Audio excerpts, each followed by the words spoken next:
Hi friends, AS മീഡിയയുടെ പുതിയ latest informative education വീഡിയോയിലേക്ക് സ്വാഗതം ചെയ്യുകയാണ്. ഡിഗ്രി സെക്കൻഡ് സെമസ്റ്റർ എക്സാം റിസൾട്ടുമായി റിലേറ്റ് ചെയ്തിട്ട് റീവാലുവേഷൻ സ്ക്രൂട്ടിനിയുടെ ഡീറ്റെയിൽസ് ഇന്നലെ പബ്ലിഷ് ചെയ്യുകയുണ്ടായി. അപ്പോൾ ആ ഒരു ഇൻഫോർമേഷനാണ്, ഡേറ്റും കാര്യങ്ങളാണ് നമ്മൾ ഈ ഒരു വീഡിയോയിൽ ഡിസ്കസ് ചെയ്യാനായിട്ട് പോകുന്നത്. അപ്പോൾ ആ ഒരു ഡേറ്റിലും കാര്യങ്ങളിലേക്ക് പോകുന്നതിന് മുമ്പായിട്ട് കുറച്ചേറെ കോഴ്സുകൾ ഓൾറെഡി പബ്ലിഷ് ചെയ്തിട്ടുണ്ട്. ഇനി ഏതെങ്കിലും കോഴ്സുകൾ പബ്ലിഷ് ചെയ്യാനായിട്ടുണ്ടെന്നുണ്ടെങ്കിൽ ഇന്നും നാളെയും ഒക്കെ ആയിട്ട് തീർച്ചയായിട്ടും സൈറ്റിൽ അപ്ലോഡ് ചെയ്യുന്നതായിരിക്കും. ആൻഡ് ഇൻഡിവിജ്വൽ റിസൾട്ട് ചെക്ക് ചെയ്യാൻ സാധിക്കാത്ത വിദ്യാർത്ഥികളുണ്ടെന്നുണ്ടെങ്കിൽ റിസൾട്ട് വന്നൊരു 1 or 2 ഡേയ്സിനുള്ളിൽ നിങ്ങളുടെ ഇൻഡിവിജ്വൽ റിസൾട്ട് സൈറ്റിൽ അപ്ഡേറ്റ് ആവുന്നതായിരിക്കും. അതുപോലെ ലോഗിൻ ചെയ്യാനായിട്ട് ബുദ്ധിമുട്ട് ഫേസ് ചെയ്യുന്നുണ്ടെന്നുണ്ടെങ്കിൽ ടെൻഷൻ ആവേണ്ട ആവശ്യമൊന്നുമില്ല. അത് എല്ലാവരും ഒരേ ടൈമിൽ ആ ഒരു ട്രാഫിക് വരുന്നതിനനുസരിച്ചാണ് നിങ്ങൾക്ക് ലോഗിൻ ചെയ്യാനുള്ള ബുദ്ധിമുട്ടും കാര്യങ്ങളും വരുന്നത്. ദെൻ പാസ്വേഡ് മറന്നു പോയിട്ടുള്ള സ്റ്റുഡൻസ് ഉണ്ടെന്നുണ്ടെങ്കിൽ ഒന്നെങ്കിൽ നിങ്ങൾ ഫൊർഗോട്ട് പാസ്വേഡ് അടിച്ച് നിങ്ങളുടെ രജിസ്റ്റേർഡ് ആയിട്ടുള്ള മൊബൈൽ നമ്പറിലേക്ക് OTP വരും. അത് വെച്ചിട്ട് നിങ്ങൾക്ക് ലോഗിൻ ചെയ്യാൻ സാധിക്കും. അതല്ല, അത് നിങ്ങൾക്ക് സാധിക്കുന്നില്ലെന്നുണ്ടെങ്കിൽ IT സെല്ലിലേക്ക്, അതായത് കേരള യൂണിവേഴ്സിറ്റിയുടെ IT സെല്ലിലേക്ക് നിങ്ങളുടെ ID കാർഡോ അല്ലെങ്കിൽ നിങ്ങളുടെ ഹോൾ ടിക്കറ്റോ അങ്ങനെ എന്തെങ്കിലും കയ്യിലുണ്ടെന്നുണ്ടെങ്കിൽ അത് PDF അയച്ച് നിങ്ങൾ റീസെറ്റ് ചെയ്യാൻ, പാസ്വേഡ് റീസെറ്റ് ചെയ്യണമെന്നുള്ളത് റിക്വസ്റ്റ് ചെയ്താൽ മതി. മെയിൽ ത്രൂ അയച്ചാൽ മതി. അത് യൂണിവേഴ്സിറ്റി ചെയ്തു തരുന്നതായിരിക്കും, റീസെറ്റ് ചെയ്ത് തരുന്നതായിരിക്കും. ഓക്കെ, അപ്പം ഇതുവരെ വന്നിട്ടുള്ള സെക്കൻഡ് സെമസ്റ്റർ എക്സാം റിസൾട്ടുകൾ ഏതൊക്കെയാണെന്നുള്ളത് നമുക്ക് ഡീറ്റെയിൽ ആയിട്ട് നോക്കാം.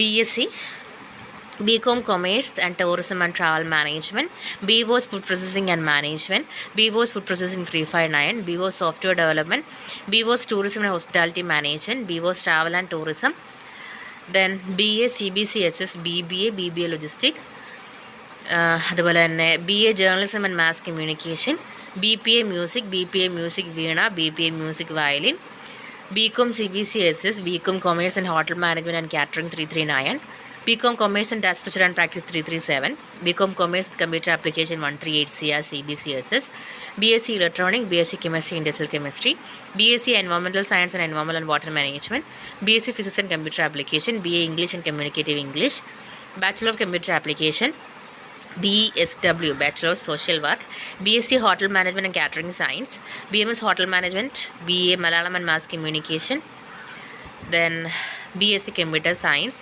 എന്നീ കോഴ്സുകളുടെ റിസൾട്ടുകളാണ് നിലവിൽ പബ്ലിഷ് ചെയ്യപ്പെട്ടിട്ടുള്ളത്. ഓക്കെ, അപ്പോൾ ഇനി ഏതെങ്കിലും കോഴ്സുകളുടെ ഇനി വരാനായിട്ടുണ്ടെന്നുണ്ടെങ്കിൽ തീർച്ചയായിട്ടും വരും ദിവസങ്ങളിൽ അല്ലെങ്കിൽ ഇന്നോ നാളെയൊക്കെ ആയിട്ട് യൂണിവേഴ്സിറ്റി സൈറ്റിൽ അപ്ലോഡ് ആവുന്നതായിരിക്കും. സോ ഇത്രയും കോഴ്സുകളാണ് നിലവിൽ റിസൾട്ട് വന്നിട്ടുള്ളത്. അപ്പോൾ ഈ റിസൾട്ട് വന്ന ഓരോ കോഴ്സിൻ്റെയും നിങ്ങൾക്ക് റീവാലുവേഷൻ ആൻഡ് സ്ക്രൂട്ടിനിക്ക് അപ്ലൈ ചെയ്യാനായിട്ട് സാധിക്കുന്ന ഡേറ്റ് എന്ന് പറയുന്നത്, അല്ലെങ്കിൽ അപ്ലൈ ചെയ്യേണ്ട ഡേറ്റ് എന്ന് പറയുന്നത് ഈ വരുന്ന 20-ാം തീയതിക്കുള്ളിൽ, മാർച്ച് 20-നുള്ളിൽ തന്നെ നിങ്ങൾക്ക് റീവാലുവേഷനോ സ്ക്രൂട്ടിനിക്കോ അപ്ലൈ ചെയ്യണമെന്നുണ്ടെങ്കിൽ തീർച്ചയായിട്ടും ഇപ്പോൾ തന്നെ അപ്ലൈ ചെയ്യണം. ഈ ഒരു ടൈം പീരീഡിനുള്ളിൽ, മാർച്ച് 20-നുള്ളിലാണ് നിങ്ങൾ അപ്ലൈ ചെയ്യേണ്ടത്. അതിനുശേഷം നിങ്ങൾ റീവാലുവേഷൻ കൊടുക്കുന്ന വിദ്യാർത്ഥികളാണെന്നുണ്ടെങ്കിൽ ഒരു 4 to 5 months ആ ഒരു ടൈം പീരീഡ് ആവുന്ന ടൈം തന്നെ നിങ്ങൾ എന്താ ചെയ്യേണ്ടത്, നിങ്ങളുടെ പ്രൊഫൈൽ ഇടയ്ക്കിടയ്ക്ക് റാൻഡംലി ചെക്ക് ചെയ്തുകൊണ്ടിരിക്കണം. എങ്കിൽ മാത്രമേ നിങ്ങൾക്ക് റിസൾട്ട് വന്നോ ഇല്ലെന്നുള്ളത് അറിയാനായിട്ട് സാധിക്കുകയുള്ളൂ. കാരണം റീവാലുവേഷൻ റിസൾട്ട് പലപ്പോഴും കമൻറ്റിലൊക്കെ വന്നിട്ട് ചോദിക്കാൻ, റീവാലുവേഷൻ റിസൾട്ട് വന്നിട്ടുണ്ടെന്നൊക്കെ കാര്യങ്ങൾ. അപ്പോൾ റീവാലുവേഷൻ റിസൾട്ട് നിങ്ങളുടെ പ്രൊഫൈലിൽ മാത്രമേ, ഇൻഡിവിജ്വൽ റിസൾട്ടായിട്ട് മാത്രമേ അപ്ഡേറ്റ് ആക്കാറുള്ളൂ. അത് കോമൺ ആയിട്ട് PDF മോഡലൊന്നും ഇതാക്കാറില്ല. റീവാലുവേഷൻ റിസൾട്ടുകൾ പ്രൊഫൈലിലാണ് ആഡ് ചെയ്യാറുള്ളത്. അപ്പം നിങ്ങളുടെ പ്രൊഫൈലിനകത്ത് ഇൻഡിവിജ്വൽ റിസൾട്ടായിട്ട് പബ്ലിഷ് ചെയ്യുകയാണ് ചെയ്യുക. അപ്പോൾ അത് ശ്രദ്ധിക്കുക. അതിന് സ്ക്രൂട്ടിനിക്ക് കൊടുക്കുന്ന വിദ്യാർത്ഥികൾ നിങ്ങൾ ചെക്ക് ചെയ്യേണ്ടത് പ്രസ് റിലീസാണ്. അതായത് സ്ക്രൂട്ടിനിക്ക് വിളിക്കുന്ന സമയത്ത് പ്രസ് റിലീസിലൂടെയാണ് അത് ഇൻഫോം ചെയ്യുക.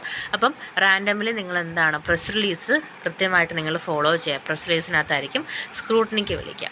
അപ്പം അക്കാര്യം 2 ശ്രദ്ധിക്കുക. അപ്പോൾ റീവാലുവേഷൻ സ്ക്രൂട്ടിനി, സെക്കൻഡ് സെമസ്റ്റർ ഡിഗ്രിയുടെ റീവാലുവേഷൻ സ്ക്രൂട്ടിനിക്ക് അപ്ലൈ ചെയ്യേണ്ട ലാസ്റ്റ് ഡേറ്റ് എന്ന് പറയുന്നത് മാർച്ച് 20 ആണ്. മാർച്ച് 20-നുള്ളിൽ നിങ്ങൾക്ക് റീവാലുവേഷൻ സ്ക്രൂട്ടിനിക്ക് അപ്ലൈ ചെയ്യാനായിട്ട് സാധിക്കും. അപ്പോൾ ഇതുപോലുള്ള ഒഫീഷ്യൽ ഇൻഫോർമേഷന് വേണ്ടി സബ്സ്ക്രൈബ് ചെയ്യാൻ മറക്കരുത്. Thank you so much.